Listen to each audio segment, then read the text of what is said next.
จะปล่อยให้คุณไปไม่รู้จะเป็นยังไงรุ่งรนดังใบไม้เมื่อคุณต้องเดินไปไกลหากหันไปมองเมื่อใดจะเห็นผมรอที่เดิมแต่ปีนี้ไม่เหมือนก่อนเมื่อผมมองคุณอยู่ใน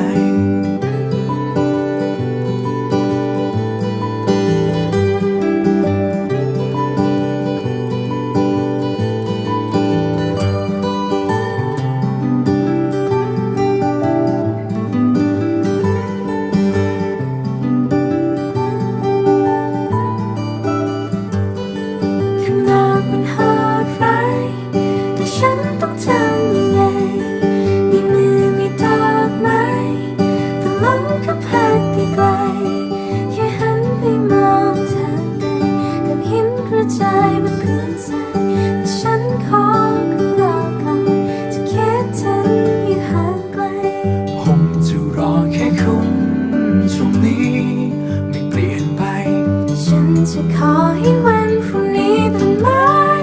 ยังพลีไปนับคืนวันและรอให้เราได้หวนคืนมาอย่างสดใส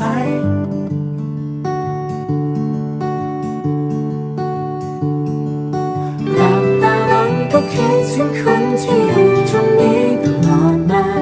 ช่วงเวลาที่เราจับมือและมองความรักก่อนจากลายิ้มที่ผมเคยมองทุกวันคำที่คุณต้องพูดทุกคราฉันคิดถึงเธอจริงๆ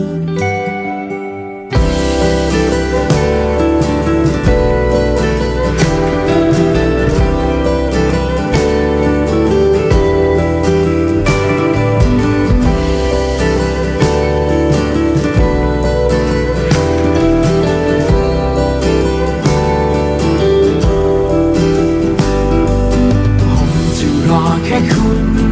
ตรงนี้ไม่เปลี่ยนไปฉันจะขอให้วันพรุ่งนี้ต้นไม้